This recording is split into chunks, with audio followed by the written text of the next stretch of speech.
Imagine moving in with someone you thought was just another roommate, only to uncover the dark depths of their obsession with you. What began as casual glances soon turned into unsettling stares, and friendly gestures morphed into inappropriate advances.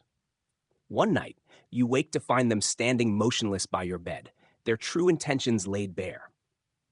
How do you escape when the person you trusted to share your home becomes the source of your worst fears? Maya stepped into the apartment, her suitcase trailing behind her, and felt an immediate sense of relief. The space was cozy yet modern, with large windows that let in just the right amount of sunlight. Alex, her new roommate, greeted her with an easy smile, his demeanor warm and inviting. He helped her with her bags and offered her a cup of coffee as they sat on the couch, chatting about their lives.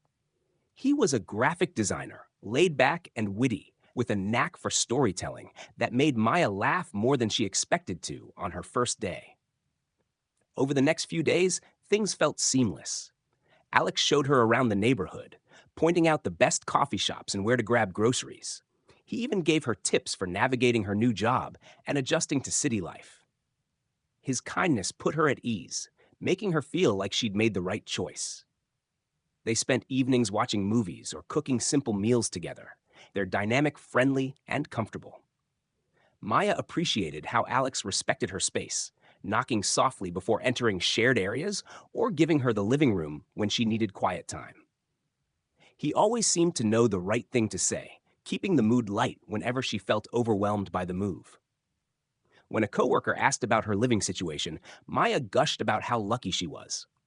"He's honestly the perfect roommate," she'd said, laughing at the incredulity on her friend's face. It felt like everything had fallen into place. But behind Alex's easy charm, there were moments, fleeting, subtle, that Maya didn't quite notice. A glance that lingered a little too long, a comment that felt oddly personal, a question that grazed the edges of intimacy. Things that seemed so minor at first, they barely registered. The first moment that unsettled Maya was barely worth mentioning. Alex complimented her dress one morning before she left for work. "You look amazing in red," he said, his tone warm, almost too familiar. She thanked him politely, brushing it off as harmless, but something about the way his eyes lingered made her stomach tighten. A few days later, she came home late after dinner with a coworker and found Alex waiting in the living room. "Out with someone special?" he asked with a playful grin, but there was an edge to his voice that she couldn't place.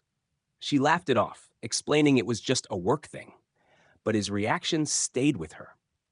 As the weeks passed, other small things began to add up.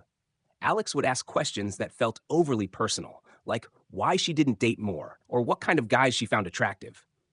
He started commenting on her schedule, noting when she left early or came back late, as if keeping track. Once, she caught him glancing at her phone screen when she was texting a friend. One evening, while they were watching a movie, he casually rested his arm on the back of the couch, his fingers just brushing her shoulder. Maya shifted uncomfortably, and he quickly moved his hand, apologizing with a sheepish smile. "Didn't mean to make you uncomfortable," he said, but the moment lingered between them. Maya told herself she was overreacting, that Alex was just being friendly. After all, he was still the same helpful and funny roommate who had made her feel so welcome. Yet, there was a part of her, small, quiet, but growing, that couldn't shake the feeling something wasn't quite right. She decided to ignore it for now, hoping it was all in her head. It happened late one evening after a long day at work. Maya had retreated to her room, craving solitude and the comfort of her favorite playlist. She had just slipped on her headphones when there was a knock at her door. Before she could answer, Alex pushed it open, stepping inside with a sheepish grin. "Sorry," he said quickly, as if his sudden entry would be excused by his tone. "I just wanted to see if you needed anything." Maya sat up, confused. "I'm fine, Alex, just winding down." She expected him to leave, but he lingered in the doorway, his eyes scanning her room in a way that made her feel exposed. "You've really made this place your own," he remarked, stepping closer and gesturing to her books and photos.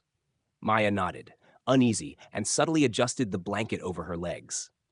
"I should let you rest," he said eventually, but as he turned to leave, he paused and looked back. "You know, you're really beautiful, Maya. I don't think I've ever told you that."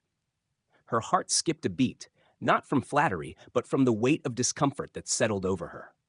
"Thanks," she said, forcing a laugh. "Good night, Alex." He lingered a second longer before finally closing the door behind him. Maya sat there, her pulse quickening. The words replayed in her mind, their weight heavier than she wanted to admit.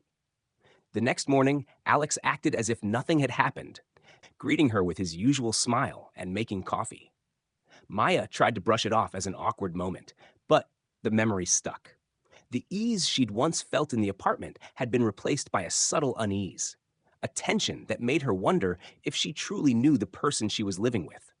Maya began noticing the small ways Alex inserted himself into her life, his behavior escalating in ways she could no longer ignore.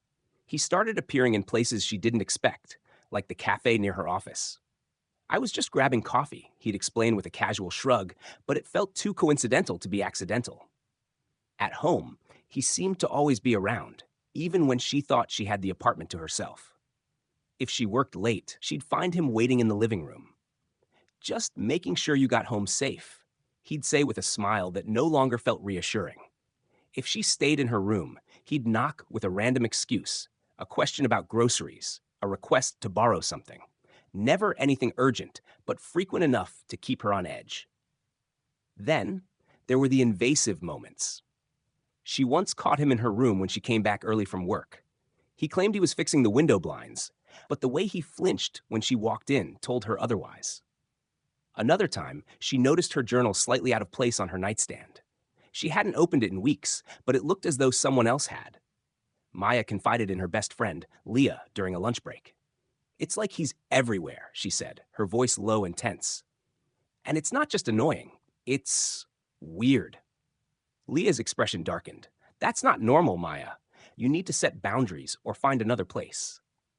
That night, Maya decided to confront Alex. She told him firmly that she needed more space and privacy, hoping her tone would make it clear. But instead of apologizing, Alex tilted his head, his smile sharp and unsettling. "You act like I'm some kind of stranger, Maya," he said, his voice low and almost amused. "But we're closer than that, aren't we?"